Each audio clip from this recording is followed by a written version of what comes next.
What's up, everybody? My name is Darin Wall. I play bass in a band called Greyhawk.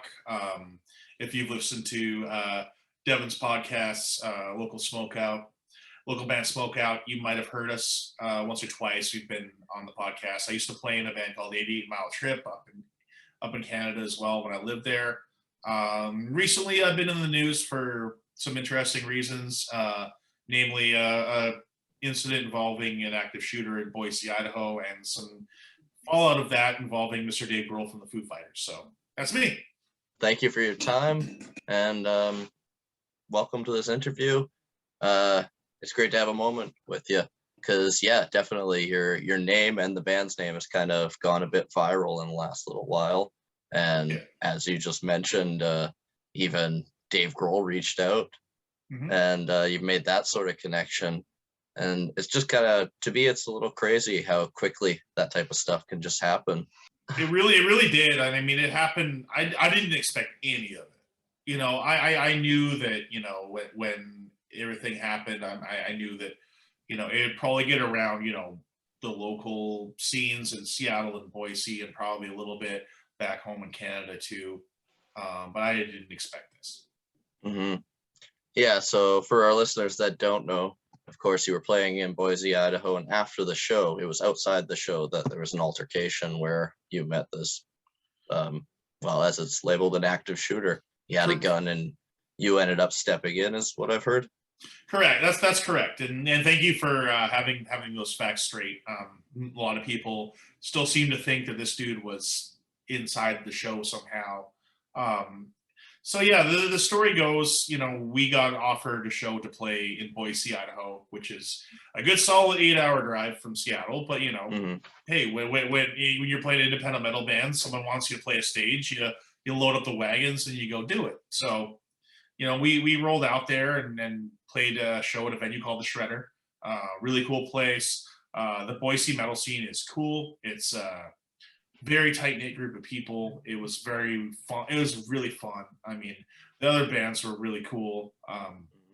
Our buddies in a band called Command from Seattle had gone with us, and it was really cool we were all sharing vehicles, so it was really cool to get to know those guys, and it was just a really good time. You know, all the bands played great. You know, we were selling tons of merch and signing autographs and having a great time. And the show ends. And at the Shredder, there's kind of like a back patio area behind the venue, and everyone's kind of hanging out there behind the venue. And you know, it's like if everyone's hanging out at the back patio at the Canby in Nanaimo, you know, for something for you to reference, like, and just kind of deciding where the party's going to go. You know, are we going to go back to someone's house? Are we going to go back to a hotel room and hang out? Is everyone just going to? Are we just going to call it a night? What's going on? And you know, loadout is just finished, and I'm sitting on a bench next to some people from Boise, and someone came up to me and said, "Hey, Darin, there's a guy outside being real belligerent. You know, we got to keep an eye on him." And for those people watching who don't know me, I'm a fairly large dude, and I do get called on to deal with, you know, people that are being jerks sometimes. And you know, usually you deal with these drunk guys.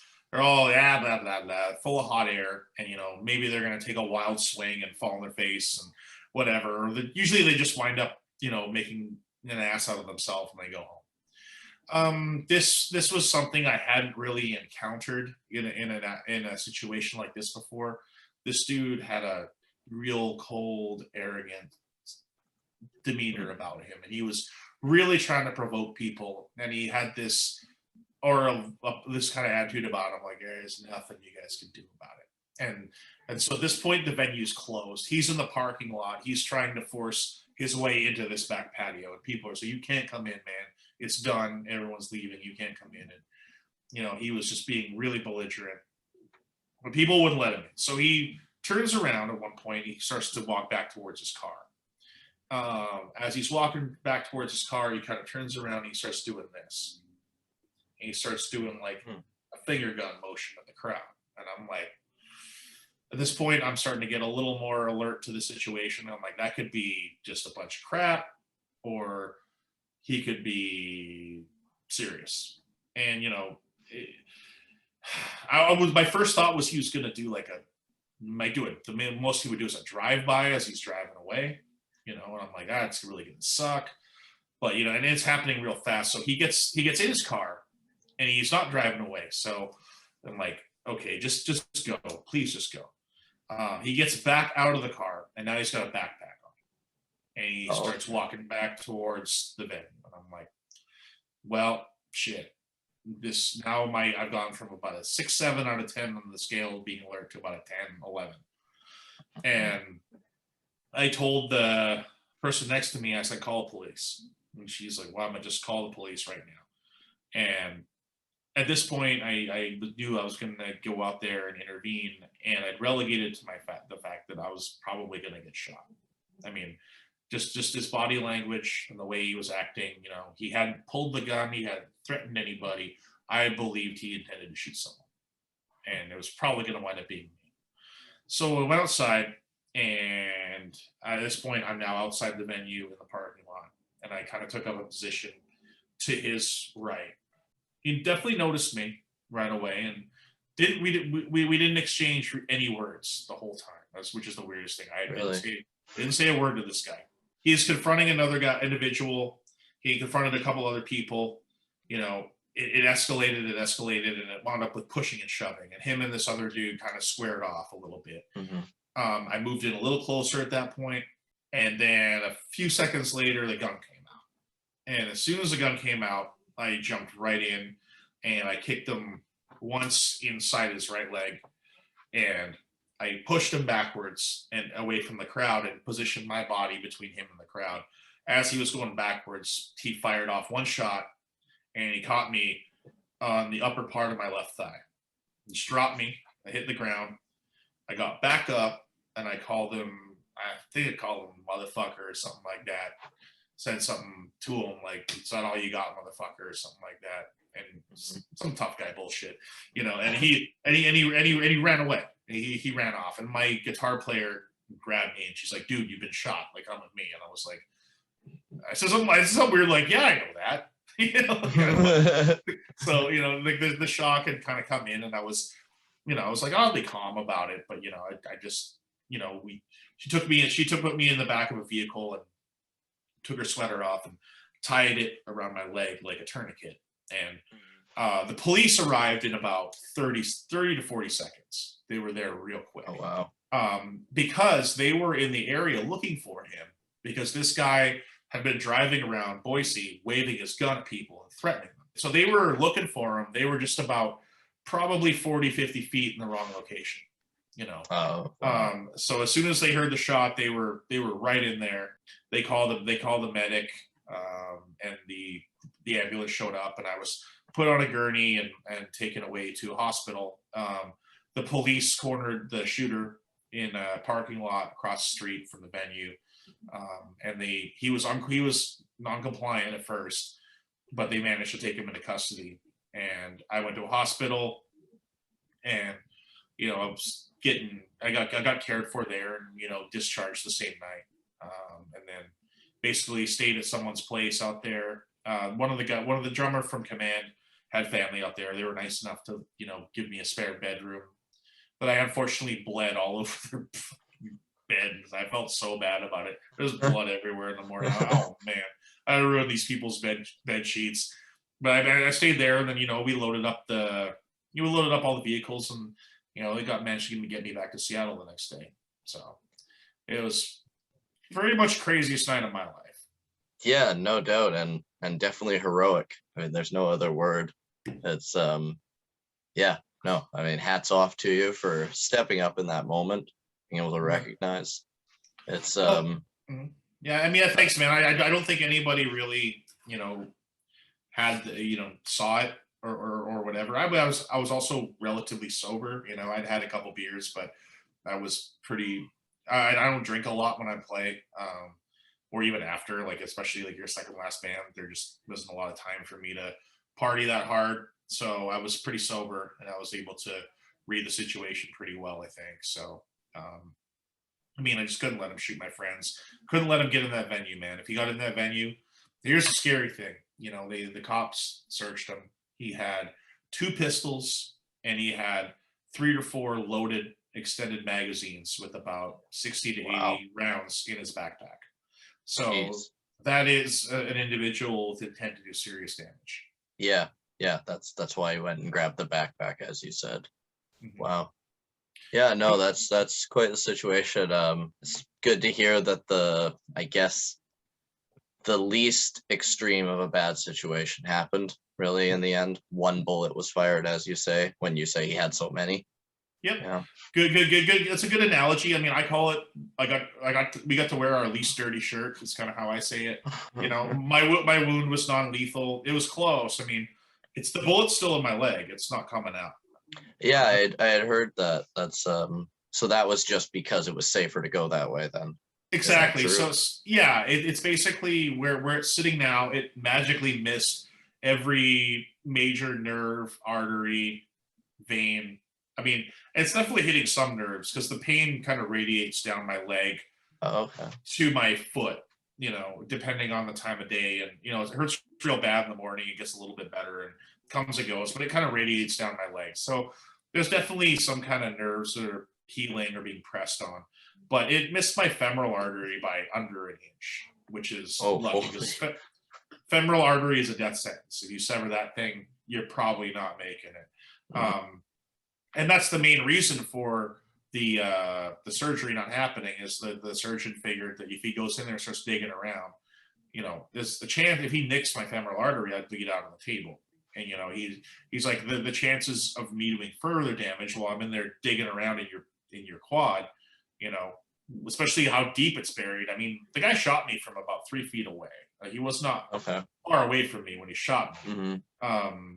And because I mean the cops were calling me Kevlar thighs because you know they were looking for an exit wound. They rolled me over like, where the hell's the exit wound? I'm like, I think it's still in there, dude. And they're like, good God, Kevlar thighs. So it's buried in my muscle tissue somewhere. So they're like, you know, there's like, you know, it'll say there. I can confirm it sets off metal detectors because Yeah. I went to a Seahawks game a couple weeks ago, and I went through the metal detector and it blew off, and I was like, "There's a bullet in my left thigh." And the guy was like, "Oh yeah, I read about you. Just come through." So it's gonna be fun going through TSA and stuff when I fly places. But you know, it is what it is. Next time you come back to Canada or anything like that.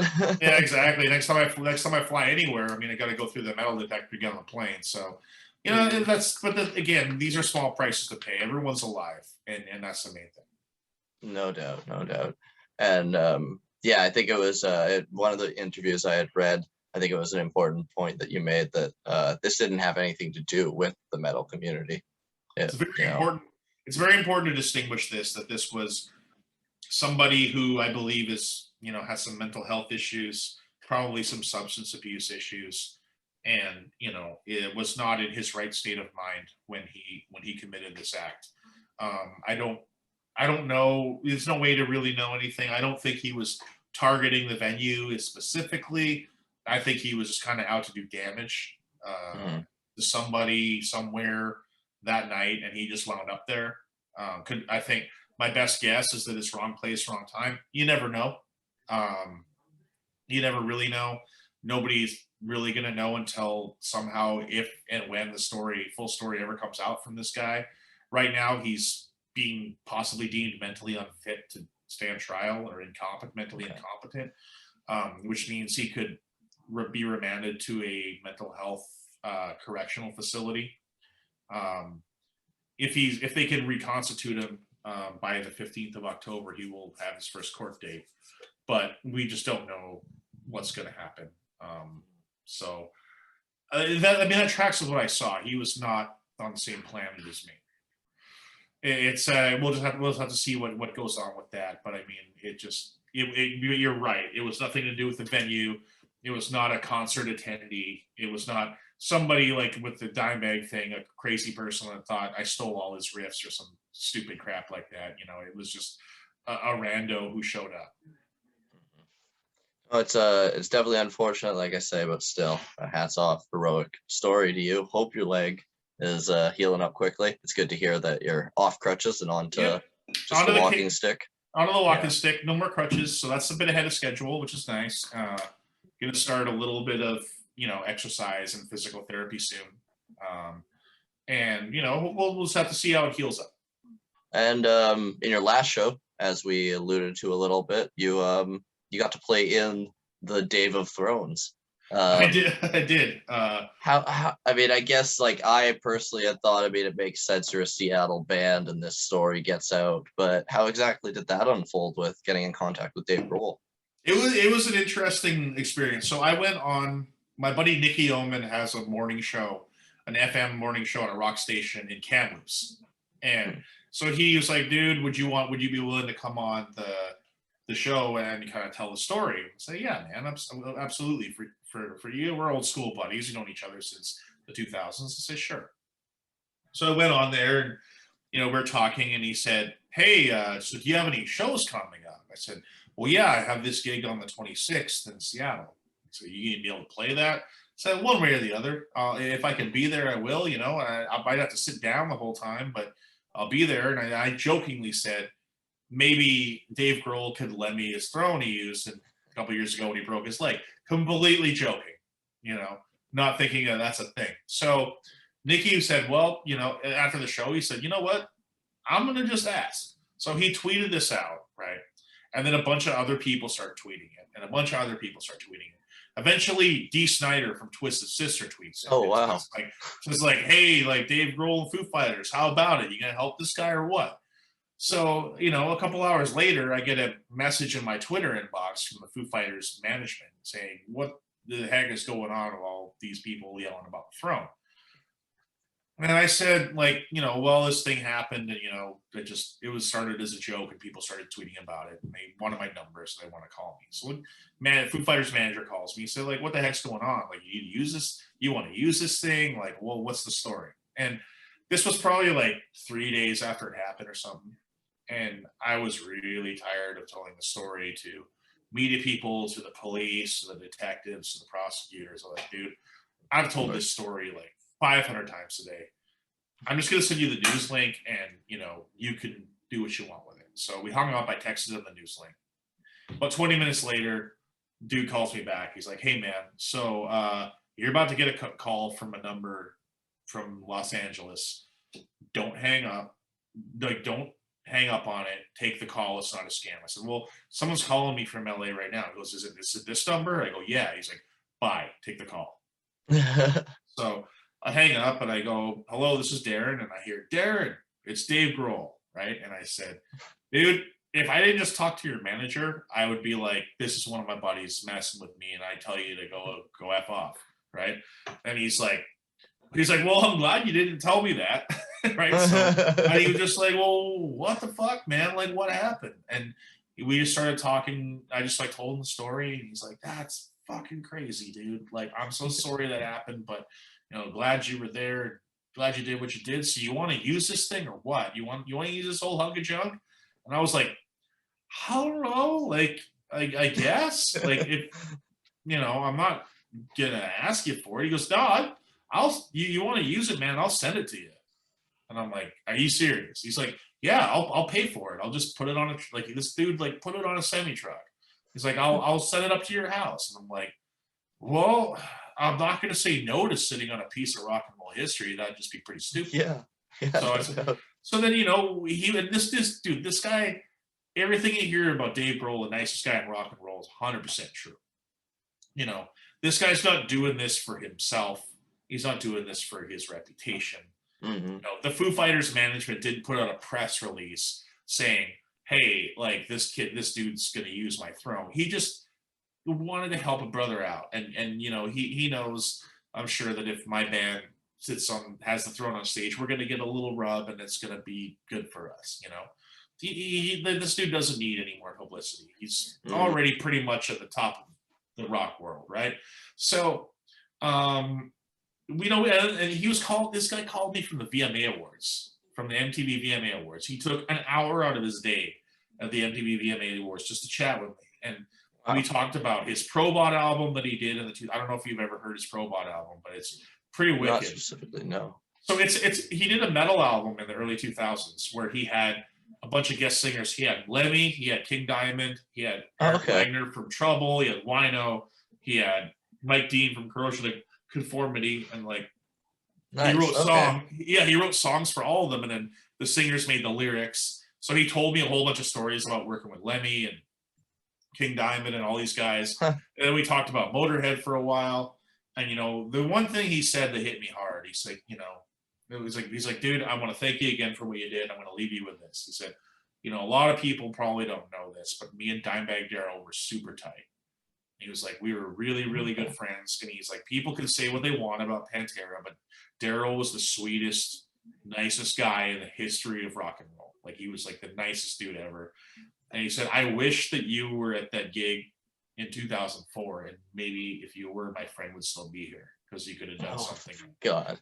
And I was like, yeah, I didn't know what to say. I was like, dude, that's incredible. That's unbelievable. So anyway, fast forward a week or two, a week and a bit, and a big old semi truck rolls up in front of my house in Seattle, and there's a giant ass throne in it. So it is big, dude. This thing is this thing is big. So I had to get this thing. I could call a bunch of my buddies over. We hauled this thing around the back of my house and got it in my basement. And then, come showtime, we dragged it down to El Corazon, and it was hilarious, man. That thing is so big, and I got like a third. I only have because it's designed for stadiums, right? Like, it's designed to be real big, so people in the nosebleeds could see it. So I only got probably a third of it. Like they because when I was talking to Dave, like, lucky for me, I have studied my Seattle music history, and I knew that El Corazon used to be called the Off Ramp. So I said, yeah. So I don't know if you remember the place, but the gigs at the old Off Ramp. He goes, oh yeah, I played there with Nirvana before, right? So he played a couple of gigs with Nirvana back in the day. Mm-hmm. So he knew the stage. So they cut it down to fit on that stage. I still had to kind of remove one layer of it. I had to me and my buddies had to ratchet to detach the bottom layer. But day of the show, we loaded up I got rented a U-Haul truck, and we loaded up and took it over there, got it through the door, much to the chagrin of the security guards. They were freaking out when we brought that thing in there. And I set it up on stage, and people were hyped, dude. It was wild. That show was probably the most memorable gig I've ever played. It was absolutely insane. I mean, the crowd, it was sold out. There was barely any room to move around, and the crowd chanted my freaking name, which was flabbergasting. It was totally surreal. I still go back and relive it and remember certain things that I didn't really take in at the time.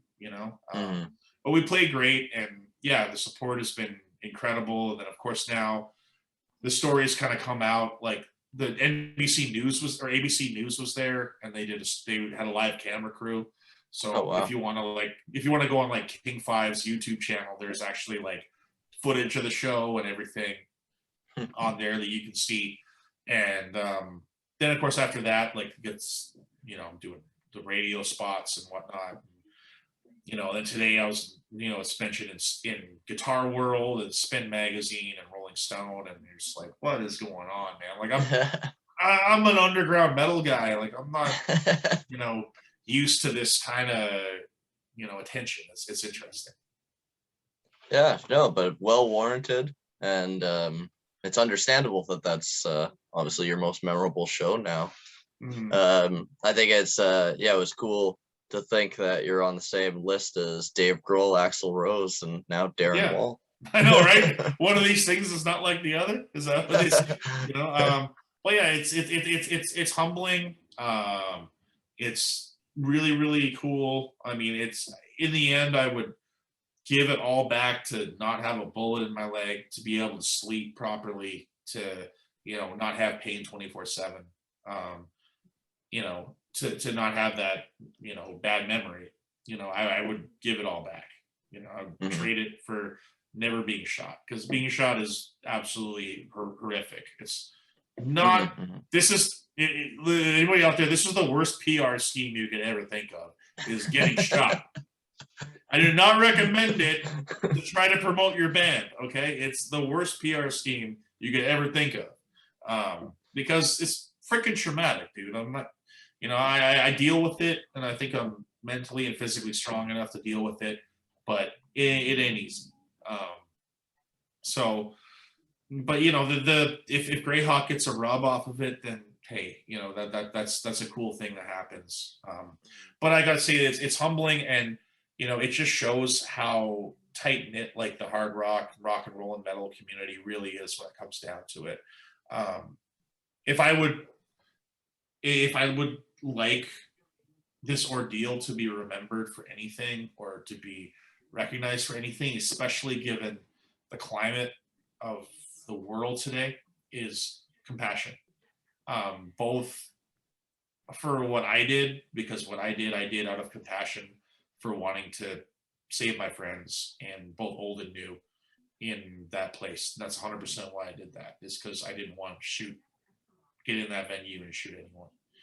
And also the compassion that people have shown me and my bandmates after the fact like how quickly the GoFundMe got filled up, and you know how many people have like we've filled like 500 merch orders in the past 3 weeks. It's been insane, you know. And I mean, it's just it's been really cool. So the compassion that I showed for my friends, and the compassion that the world has shown for me, I would really like that to be the lasting legacy of this. And I think we need more of that in this day and age, because right now, yeah, everyone's having a hard time. Everyone's really, you know, struggling and pissed off and trying to make sense of everything, and just, you know, and we're very divided species right now, and we really need to get back to a point of taking care of each other in some level. And it's heartening to me, and I think the message is that when the chips are really down, and it really comes down to it, you know, as humans, for the most part, we still got each other's backs. No, that's very well said. Well, let's talk about Greyhawk. Let's talk about the music a little bit. I Sure. appreciate you opening up and kind of letting me dig into a little bit of that. But let's also let's look at the music a little. Let's talk about Sure. some of the happy stuff. Yeah. So, what do you want to know? Well, let's just start from the start. You of course moved to Seattle from Vancouver. You started Greyhawk in 2016, and yeah, you with local band Smokeout. I had listened to the Ride Out EP, and then you guys had Keepers of the Flame. You kind of built a little bit of your sound there in those two. Yeah. Now I'd seen that you guys have talked about you've got new stuff coming with the pandemic. Obviously, you haven't probably had a chance to showcase a lot of that. So what's going on in the Greyhawk camp? Great. That's a great segue. So, you know, we are going into the studio Friday. We have had, so, you know, through the pandemic, we had 2 lineup changes. You know, we had a guitar player leave. I should say 3. We had a guitar player leave. We had a guitar player join. We had a guitar player not work out, and then we had another guitar player join. So, you know, it was a real time. It was a real weird time to be in a band during the pandemic. You know, we wrote a lot of music. Some of it was really good. Some of it was really not good. Um, so what we basically, I mean, Greyhawk is a band that we hold ourselves to pretty high standards. We don't get too attached to songs or riffs or ideas. We tend to keep the ideas. Everyone has to check their ego at the door, and we do what is best for the collective group good of the band. And so we basically decided that there were 5 songs out of probably 20 that we wrote during the pandemic that are worthy of being released. So we have put those 5 songs into a new EP. This will be called Call of the Hawk, and it will be released on Fighter Records. We're hoping for a December release, but we are going to be going into the studio on Friday to begin tracking drums. I'm hoping all the instruments will be wrapped up by next week, as well as most of the vocals for at least one song, which will be our lead single, which we'll, you know, release in anticipation of the EP. Angela from Nanaimo is doing the album cover. I had seen that. That's awesome. Which is really exciting. She's going to be she's doing a couple T-shirt designs for us. The recent Wizard design, and also the beer that we did last year with Hop Capital Brewing. and we're just such fans of what she's doing that we're like, let's give her a shot at an album cover, because Oh, nice. I'm sure that it's going to be awesome. So we'll be putting that one out. Fighter Records will be releasing that, and it's pretty. I'm pretty stoked, man. I mean, I haven't been in a studio since 2019, and I'm really excited to get back. I love recording music, and I love seeing things from ideas to completion. To me, that's the most satisfying part of being in a band, even more than the live show. Mhm. So there will be new Greyhawk music this year. We have a gig. Our next show is November 10th in Seattle with Raven, new wave of British heavy metal legends. So we'll be sharing the stage with them. And then I don't know what else is going to happen with live gigs towards the end of the year. I mean, it's always with the whole COVID thing. It's always, is it going to happen? Is it not going to happen? You know, you never really know. Yeah. So we just kind of are taking things as it comes. When it comes to next year, we are booked to play Legions of Metal Festival in Chicago. There's a couple other festivals that we've been booked on that I can't announce yet. But 2022 looks to be a pretty busy year, which is what 2020 was supposed to be. Was supposed to be a very busy year within support of Keepers of the Flame. But, you know, hopefully we'll have this rad EP as well as Keepers of the Flame to go support this coming year. So, and then as soon as that EP is done, we actually have a concept for a full length that I'm not going to reveal just yet, but it's pretty cool, and we're really hoping to kind of step the writing and everything up to the next level on the second full length. Okay, cool. So, I mean, you've definitely been busy. You've even shelved some stuff, and you've been focusing on the CP for the time being. Yep, exactly. That's cool. Cool and exciting. As you talked about, Angela Gramuza out of Nanaimo, she's kind of worked on some of the artwork with you guys, and you talked about even you worked with a beer company. That's like, I know yourself, you're a bit of a beer connoisseur. You craft beer, you make it yourself. Yep. How did that come together? It's a Hop Capital Brewing that you worked with? That's correct. Hop Capital out of Yakima, Washington. Our drummer Nate lives in Yakima. It literally wound up with him going in there one day to check it out, and he was sitting at the bar by himself, you know, having a beer, and he was talking to the guy behind the bar, and they had a IPA called the Wizard IPA, and Okay. we have a song called The Wisdom of the Wizard, one of the more popular Greyhawk songs, and you know, I guess Nate just kind of got to chatting with him. He's like, "Oh man, like my band has a song about a wizard and blah blah blah, like, you know, this and that. So this is really cool for me to drink." And you know, the bartender was like, "Oh, we should do like you guys should do a collaboration with us, blah blah blah." And then, you know, Nate was like, "Well, yeah, I guess like, what do I got to talk to the owner about that? Who do I talk to?" He's like, "You're talking to the owner right now, dude." Okay. So it was the owner behind the bar, and that kind of spiraled into he got them in touch with me, and they were like, you know, we're thinking like a black IPA, and then, you know, we said our song is called The Wisdom of the Wizard, and we could do like, you know, a play on that. So we did a black IPA called The Wisdom of the Wizard. I got to help make the recipe, which is a big thrill for me. You know, I got to help the brewmaster make the recipe, and he actually took a couple of my suggestions into the execution of the recipe, which was Nice. cool. And then we actually got out to go, and we actually brewed most of the beer.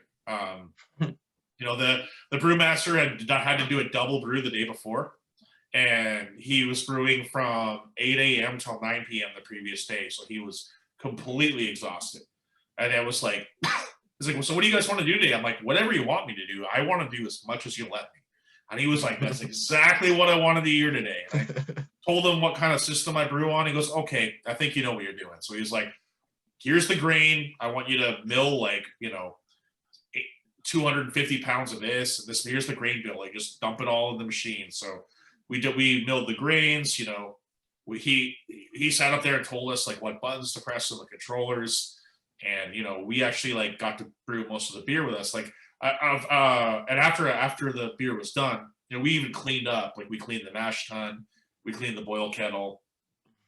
We worked, and it was funny. Like, we were hanging out after the brew was done with the owner and the crew there. We're all, drinking and having a good time. And this brewmaster from another brewery showed up and goes, asked what we were doing. He goes, "Oh yeah." He's like, "Well, what'd you guys do?" And I was like, "Oh, we did this, that, the other thing, blah blah blah." He's like, "Holy shit! Like you guys actually did things. You didn't just show up and do like the ceremonial dump the hops in at the end." I was like, I wouldn't have driven to Yakima for that. So he was like, "Man, that's cool. I got to get you guys to do one with me, and I gotta have a day off too." So yeah, and then so that came out, and it was a big hit, man. It sold out pretty quick. Like Wow. it was all gone pretty fast. So that was really cool. And a black IPA is not a style that a lot of people do anymore. So I was really really excited to be a part of that. Nice. Yeah, no, that's really cool that you got, right involved with it. It's hard. It's hard work, man. I mean, brewing's work. It's not. It definitely isn't like kicking back and watching kettles all day. It's a lot of shoveling grains and a lot of dragging stuff around the brew house. So it's work. Yeah, no, that's awesome. Well, I look forward to if you guys have more, or if they end up making it up to Canada ever. But Yeah, absolutely. so you guys did. I saw that you released a shirt. It's is that the same artwork as the beer? Though there was a beer shirt last year. Mhm. We did put one out, but recently, again, Angela did that art too. We did art too. We did a wizard shirt based on "Don't Wait for the Wizard," and Oh, okay. it is selling fast. We are almost out of. It's been out. It's been on the internet for a day. We're almost out. So Oh, wow. I mean, it's been pretty cool how much people have responded to it. I think it's a gorgeous design, and it turned out so good on these shirts. We have a really good. We're really lucky that I like to keep everything local wherever I am. I'm not really going to order my shirts from, band shirts or us in California. I just Mhm. no, I don't like that. I like to keep my money local if I can. So we got a great printing shop here called Pork Shop Screen Printing, and they do a really professional job. Costs a little bit more, but if I'm going to sell somebody something, I want it to be something I would buy. So Mhm. the print on this shirt is absolutely staggeringly gorgeous, and I'm really really proud of it. So yeah, it's up for sale in our Bandcamp. Yeah, no, I think that's awesome. It seems like, yeah, it's as you said, you like to keep it local. It's a bit of a theme to you. Community is important. It is. It absolutely is. The fun thing with the internet now is like the community is shrinking. Kind of like there's more of a. I know musicians and metal people and rock and roll people like from around the world now. From around Mhm. America and Europe, and it's all kind of shrinking, and everyone's kind of getting to know each other. I think it's actually a good thing. I mean, I was kind of anti-internet for a long time when it came to music because of the whole. I was really anti piracy and downloading and file sharing when I was younger because I don't know why. I can't remember why. But now I embrace it. I love it. I'm all about getting music out there to people and things like Bandcamp. And there's been a real resurgence of people wanting merchandise and physical product and vinyl and even CDs. People are loving CDs again, and I think it's awesome. I think we're actually coming into a. I don't think we've got there yet, but metal and rock is about to hit another really cool time. I think. Yeah, yeah, no, I can definitely agree with you. I hear it in R&B and blues rock, a lot of even popular rock. It seems like there's a lot more soul again that there Yeah, wasn't dude. in maybe when I was growing up between 2005, 2015, that type of time. It just seemed more hollow when I think about the music of Yeah, the era, but yeah. it does. There's life again, in my opinion. Well, there's a focus now again on like albums and EPs rather than just singles. I mean, singles are cool, and a lot of people do that. But I mean, it's like people seem to want things again. They want albums. They want a product. Which what that does, it allows for cool independent labels to exist because they can Mhm. not only sell things digitally, they can now sell a physical product, which makes you more money. So it's financially viable now for people to start independent labels like we're on, like Fighter Records and like Cruz del Sur Records and Swords and Chains Records and because there was that one out of Greece. This is a really cool, couple of really cool record labels out of Greece too now, and they're just Okay. popping up, and these guys are really doing a lot to help bands grow give them visibility, help them out with printing vinyl, because printing vinyl is freaking expensive. You know, to help them out with PR and all these things. And I think like just having a label attached to things gives it like a certain amount of viability that it wouldn't have otherwise. So, you know, this is really starting to build up. You know, I think it's a new industry and a new model for rock and metal and you know, blues and or really organic music to follow heading into this modern era. And I think it's really neat. Yeah, no doubt. With as you talked about, you played in the Vancouver band 88 Mile Trip and a few others before, so you know the Canadian scene, and now you of course Yep. as well know the American scene a bit. Is there anything that you could say someone could learn, whether it's playing or putting on shows, that you know, are there positives from the Canadian scene you could bring to the American scene, or vice versa? They're pretty similar in a lot of respects. I think the Canadian scene, especially in British Columbia, is a little more insular because there's nowhere to tour. You know, it's hard. I mean, if you're on the island or if you're in Vancouver, I mean, you can pretty much do the island and then you can play Vancouver and you could play the suburbs a bit and maybe like Kelowna. Other than that, you're looking at like a 13, 14-hour drive and it's really hard. You know, I mean, touring Canada, I've done it, is a bitch. It's awesome in a lot of ways, but it's some when you're rolling into Medicine Hat on a Tuesday night, like that's tough. Like there's no way to slice it if you're an independent band going into, you know, North Battleford on a Wednesday. You're gonna have a rough night. You know, it's not easy. So I would say the Canadian scene is, and down here, like I can drive 3 hours and I'm in Portland. You know, I can drive 6 hours east and I'm in Spokane or Richland or Boise. I could, you know, there's lots of like bigger cities for me to hit. And I'm kind of in one of the more isolated parts of the world. You know, if you're in California or New York or Philadelphia or Chicago, like, man, there's cities everywhere. So, I mean, being in Canada is very, I would say, it was more geographically challenging, but you know, it, but I mean, the Canadian scene I think is very loyal. You know, I mean, the weird thing about Vancouver is like I kind of feel like you got to go elsewhere and make it. You know, like the bands that are really popular, they've left Vancouver and made it elsewhere, and then all of a sudden Vancouver embraces them, which is an interesting phenomenon.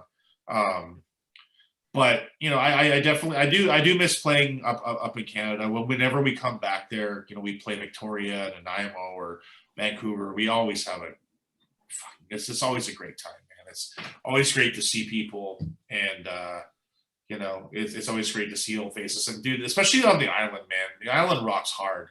Like people don't stand there with their arms crossed, you know, staring at you like, you know, the islands like the Victoria, they go hard, and the Nanaimo is always a great party, man. So it's we love coming over there, and you know the guys always talk about that. Like as soon as border opens up, like you know we want to go back to the island like right away because it's always just a blast. Yeah, I definitely think there's a certain connection that Seattle and Washington still kind of has to BC that's probably a little different than the rest of America too. A little bit. I mean, I wish the border would play nicer on our end. I wish that Canadian bands had an easier time getting down here. The whole P2 visa thing is a bunch of crap, and I wish that they would. I wish they would ditch it because it really is. It sucks for bands. You know, I've been there. You know, I've been that band, and you know, for 88 Mile Trip, man, if we were when we were doing our thing in 2013 and 2014, if we were able to get down to Portland, like we would have lit Portland on fire because at that point that was when Red Fang was breaking out. Yeah, no You know, doubt. Portland had a real big stoner rock scene down there. If we'd have managed to get our asses down to Portland and put on a proper 88 Mile Trip show like we did, which is just high octane stoner rock, we would have blown that town up. But you know, we were a bunch of broke ass, you know, stoner rock band. We couldn't, we weren't going to be able to get $2,400 together to get a P2 visa and drag our asses down there. It was just not going to happen. So I mean, and that's very, very difficult for a lot of bands to do. So I really wish the U.S. border would play a little nicer. Yeah, that's definitely something I've heard is a trend that it's not cost effective for a lot of Canadian bands to try and play in America. But I mean, yeah, that comes down to personal decisions. I mean, like, I guess maybe my perspective has changed a little bit. I mean, I'm a little more willing now in my 40s, which is weird, to like go for things. Like, I'm just like, I'm a lot less conservative when it comes to, I mean, maybe it's because I make more money now. I don't know, but I'm just like, yeah, let's go do that. Let's fly to Germany. Who cares? Like, let's go. Because you only get one crack at this. And I guess, I mean, you asked me if I had like advice for bands. That's just it, man. It's like just go for it. Like if figure out as a band how you want to operate and what's going to make you happy. And there's no right or wrong answer, right? If you want to be the hometown heroes, that's rad. Do that and do it well. If you want to be a bunch of guys that play cover bands, play in a cover band on the weekends and make a few extra bucks, awesome. I'll come watch you play Cuts Off the Black album or whatever. And that's fun. If you want to but if you want to go for it, man, you got to rip the brakes off. When that festival calls you in New York City and says you want to play here, you got to go. You can't look at that and go, oh, that's too much money. That's too much. That's too much. Dude, no. You have to figure out a way to get that money, even if it means going into debt, even if it means struggling and means having to pay it back off somehow. You need to figure out how to get your ass there because it is not going to happen for you. No one's going to hand you anything. You need to go out and earn it. And that's the reality of it, man. This is not the 80s where I think a lot of people watch these VH1 documentaries and shit and they go, oh, we'll just play our venue and someone will come sign me. Well, bro, you're not on the Sunset Strip and it's not 1984. So no one's coming to your independent gig to scout you. There's no scouts going out to venues and watching bands play live anymore. If you want to make things happen, you want to grow your band fan base, you got to get out of your hometown. You got to get out of your home country. You got to get out and you got to play to as many people as you can. So, for example, in Greyhawk, we don't play in Seattle all the time. We play in Seattle 4 or 5 times a year. And we go out to these small towns. We go to Port Angeles. We go to Kelso. We go to Spokane. We go to, we go to Portland. We go wherever because, even if that means there's going to be 30 people. Well, you know what? It's 30 people that have never seen us before. So that's great because you know what? No one's going to buy your shirt twice. No one's going to buy your album twice. If you're always playing for the same people, you're spinning your tires. So, for me, if someone calls me or if I see a gig in Kennewick, Washington, what's in Kennewick, Washington? Fucking nothing. But if there's a stage there that'll let me play and 20 people will show up that'll never see my band before, I'm going. And I would rather do that than play for the same 300 people in Seattle that usually come to see us because those 300 people in Seattle have seen us 100 times, and it's the comfortable, it's easy. It's the comfortable thing to do. But if you're not out of your comfort zone, you're not growing. You're not getting your music in more people's ears. You know what I mean? If that makes sense. No, I think that's a really great kind of point that encapsulates all that you're saying. If you're not out of your comfort zone, you're not growing. And but in Canada it's hard because that ferry is a bitch. Totally. It is hard, and but if you want to, you got to look at it. If you want to do it, you got to do it. That's why Unleash the Archers moved from Victoria to Vancouver because they knew they had to do it. They had to be able to be somewhere where it wasn't $200 for them to get back and forth somewhere all the time. They had to pull up roots, and they decided they were making a go of it. And they were going to be a band. And look at them now. They're selling out venues all over America. It's unbelievable. Yeah. Too true. That's something. Anytime I'm booking bands, I actually put that into booking with them. Is don't just book with me here in Nanaimo.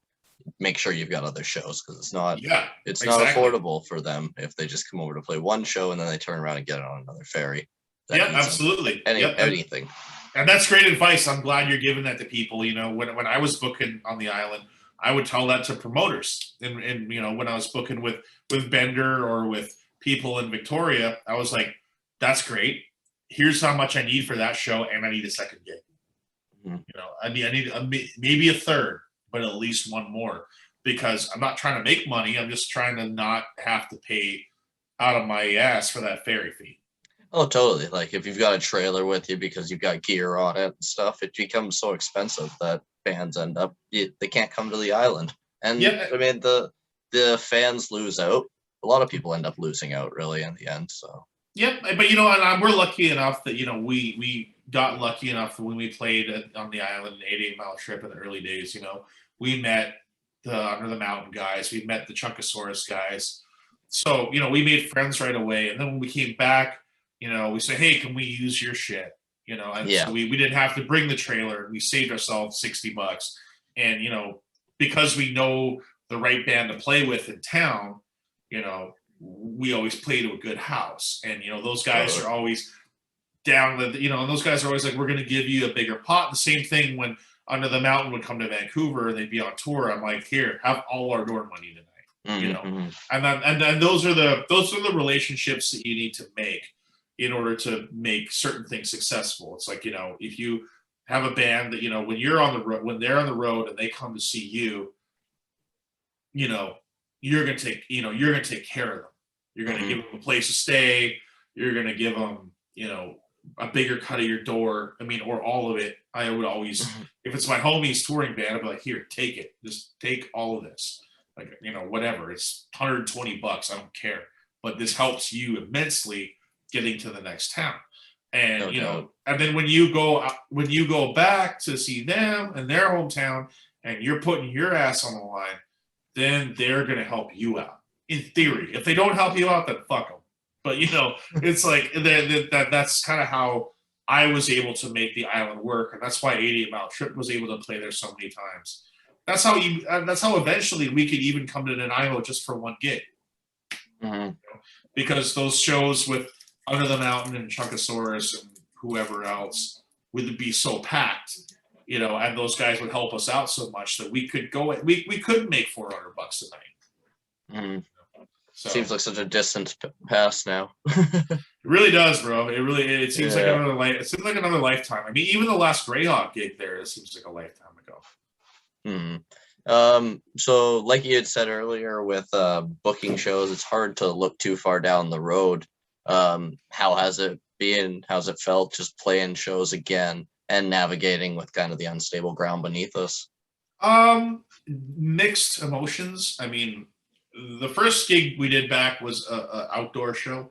It was at a meadery of all things, so a place that makes meat.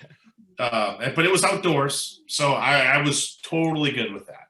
You know, the science has unequivocally proven that COVID really doesn't spread outdoors. So I was really comfortable with that being a thing. I was like, all right, we're good. We played in Boise. You know, Boise, the Shredder had a big roll top door that they opened up. So it was basically outdoors. Oh, nice. You know, I was cool with that. The last game we played at El Corazon, I mean, we couldn't turn it down. It was sold out. But I tell you, I went and got a COVID test Monday morning. You know, like I had like, it was just a home one, but I had to do it because I was there with just 500 people in that place. Oh wow, and everybody masked up and they were all careful, but you're jammed in a room with a whole bunch of people. You know, I had to be careful. So it's mixed feelings. I had, as you know, I had COVID real bad in December. You know, I was real sick. I was in the hospital. So I ain't trying to mess around with that stuff. I've got my shots. Not saying I'm not gonna get into whether people should or shouldn't, but I've got mine. So I'm relatively comfortable, but I'm also cognizant that it is difficult, you know. And right now we have all kinds of things where places down here are going to start asking, it's mandated that you show a card or a negative test to get into places. And, you know, that's going to present its own set of challenges. So right now it's right now it's difficult, but all we can do is the best we can. You know, we put our best foot forward and try to do what we think is the right thing. And maybe it is, maybe it isn't. I mean, that's the thing with this pandemic. It's, you know, we worry a lot as people worry a lot about what's fair and what's not fair. Well, the whole freaking pandemic is not fair. You know, there ain't nothing fair about it. So, I mean, look, regardless of what you think or what your opinion is about, you know, the politics or the science or anything, you got to realize that businesses are just doing the best they can, and that's all they're doing. No one knows the answer. They're only doing the absolute best they can to try to stay afloat and try to give us some semblance of normalcy in this amongst all this weird shit. So, and like I said before, like let's try to be cool, regardless of like what you think or whatever. Let's try to be cool. Let's try not to give anybody too hard of a time. Make your own decisions. Make up your own mind. Do what you feel is best for you. But you know, it's just kind of a one day at a time. Kind of a one day at a time thing. Even when we book a show, I never believe it's guaranteed until I walk in that venue that day. Yeah. But yeah, that's been a tough part of it, I guess. Certainly. I firmly believe that in 2022 that we're going to see everything be just fine, you know, at a certain point next year. I think we're in for a little bit more of uncertainty in the coming months, but I think next year we're gonna be looking pretty okay. Well, I hope so too. I don't have any other specific questions. Was there anything you wanted to hit on? Not really, man. I mean, like I said, I just like to reiterate that, you know, I like to thank everybody for their support through this whole thing. I mean, the fact that we've managed, you know, we got away. We escaped a tragedy, and the tragedy has turned into something that is providing a real strong sense of community. And I would just like to reiterate that I would like this to be a story about compassion and unity, and you know, coming togetherness, because we need more of that in the world right now. And you know, I would just like to send my love out to everybody who's shown me support in any way, whether it was like a donation to a GoFundMe, or buying some merch, or inviting me on a podcast for an interview, or having me in your thoughts, or sending me a message, or whatever. Like, just thank you. Like, it's really heartening for me, and it has restored my faith in humans a lot, because it was slipping. So, you know, I'd like everybody to just think about, you know, this story, and if it inspires you to just, you know, be a little bit nicer, be a little more compassionate to your fellow humans, then please, that's the way I'd like you all to interpret it. Well, thanks for your time, man.